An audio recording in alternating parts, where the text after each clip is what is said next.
എന്നെ സംബന്ധിച്ചോളം എനിക്കിത് വലിയ കഷ്ടപ്പാടായിട്ട് തോന്നുന്നില്ല. ഇല്ല, കഷ്ടപ്പാടല്ല.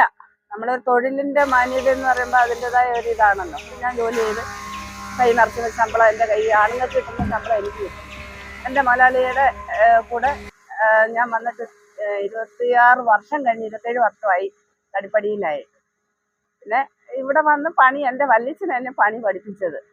വല്യച്ഛനിപ്പോൾ ഇല്ല, വല്യച്ഛൻ മരിച്ചുപോയി. വല്യച്ഛൻ ഈ പണി പഠിപ്പിച്ചു. പക്ഷേ ഞാൻ നല്ല വൃത്തിയായിട്ട് ഈ പണി പഠിച്ചു, ഞാൻ പണി ചെയ്യുന്നു. ഈ വെച്ചെന്ന് വയ്യാഴി ഉണ്ടായിരുന്നു. അന്നേരം ഒരു 3-4 മാസം റെസ്റ്റിലായിരുന്നു.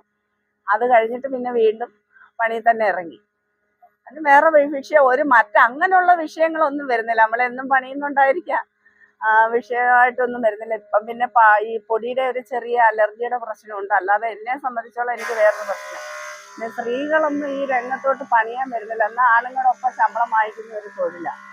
സ്ത്രീകളാരും ഈ വശത്തോട്ട് വരുന്നില്ല. വന്നിരുന്നെങ്കിൽ ഒരുപാട് കുടുംബങ്ങൾ രക്ഷപ്പെട്ടു. എന്നെ സംബന്ധിച്ച് ഞങ്ങൾ ഈ ഒരു മില്ല് കൊണ്ട്, ഈ ഒരു ജീവിതം കൊണ്ടാണ് ഞാൻ, ഈ ഒരു തൊഴിൽ കൊണ്ടാണ് ഞാൻ ഇതുവരെ ജീവിച്ചിട്ടുള്ളത്. പിന്നെ എന്നെ സംബന്ധിച്ചോളം എനിക്കിത് വലിയ കഷ്ടപ്പാടായിട്ട് തോന്നുന്നില്ല. ഇല്ല, കഷ്ടപ്പാടല്ല. നമ്മളൊരു തൊഴിലിന്റെ മാന്യത എന്ന് പറയുമ്പോൾ അതിൻ്റെതായ ഒരു ഇതാണല്ലോ. ഇതിപ്പം ഈ തടി തന്നെ ഇറക്കുന്ന കൊല്ലത്തുള്ള ഒരു വലിയൊരു കമ്പനിയുടെ തടിയായത്. എന്നാ കമ്പനിയുടെ പേരെന്തുവാ? കമ്പനിയുടെ പേരെന്തുവാ?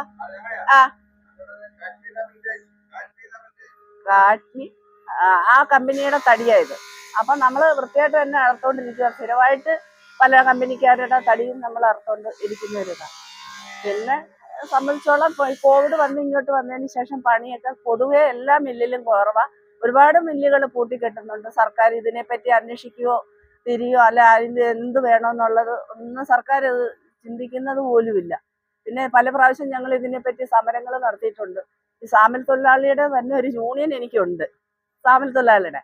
ആ യൂണിയനുമായിട്ട് മുമ്പോട്ട് നമ്മൾ പൊക്കോണ്ടിരിക്കുക. അതെങ്കിലും 2 പ്രാവശ്യം ഞങ്ങൾ സെക്രട്ടേറിയറ്റ് സമരം നടത്തിയിട്ടുണ്ടായിരുന്നു. ഓണേഴ്സ് അസോസിയേഷൻ ഒരു സമരം നടത്തിയിട്ടുണ്ടായിരുന്നു. ഇതിൽ നിന്നൊന്നും ഒരു വ്യക്തിത്വമായിട്ട് സർക്കാർ ഒന്നും ഉൾക്കൊള്ളുന്നില്ല. പിന്നെ ഇതിന് ഈ ഒരു സാമിൽ തൊഴിലാളി മേഖലയിലുള്ളവർക്ക് സാമിലില് ഒരു ക്ഷേമനിധിയായിട്ട് മറ്റുള്ള ഒരു ആനുകൂല്യങ്ങളും ഇല്ല. ഈ വർഷം തോറും മില്ലിൽ നിന്ന് കിട്ടുന്ന ബോണസ് തന്നെ നമുക്കുള്ളൂ. ഒരുപാട് മില്ലിലെ ജോലിക്കാർ 10, 60, 35, 40 വർഷം നിന്ന് ജോലി ചെയ്തിട്ട് അവർക്ക് മുതലാളിമാർ കൊടുക്കുന്ന ഇതും കൊണ്ട് അങ്ങ് പോവാ. എന്നെ സംബന്ധിച്ചോളം എനിക്കതൊരു വിഷയമല്ല. എന്നുവെച്ചാൽ ഞാൻ ജോലി ചെയ്ത് കൈ നിറച്ചുന്ന ശമ്പളം എൻ്റെ കൈ, ആണുങ്ങൾക്ക് കിട്ടുന്ന ശമ്പളം എനിക്ക് കിട്ടുന്നു. എൻ്റെ പേര് അംബിക. ഞാൻ വിളക്കോട്ടം സ്വദേശിയാണ്. വിളക്കോട്ടം എന്ന് പറയുന്ന സ്ഥലത്താണ് എൻ്റെ വീട്. പിന്നെ എനിക്ക് 2 ആൺമക്കളാണുള്ളത്. 2 മക്കൾക്കും ജോലിയുണ്ട്. പിന്നെ എൻ്റെ ഹസ്ബൻഡുണ്ട്. ഹസ്ബൻഡിൻ്റെ വീട്ടിൽ തന്നെ സുഖമില്ലാതെ വീട്ടിൽ തന്നെ ഉണ്ട്. മറ്റെല്ലാവർക്കും സന്തോഷമാണ്. എന്ന് വെച്ചാൽ അഭിമാനത്തോടു കൂടി ജോലി ചെയ്യുന്നുണ്ടെന്നുള്ളൊരു അഭിമാനം എല്ലാവർക്കും ഉണ്ട്, എനിക്കും ഉണ്ട്.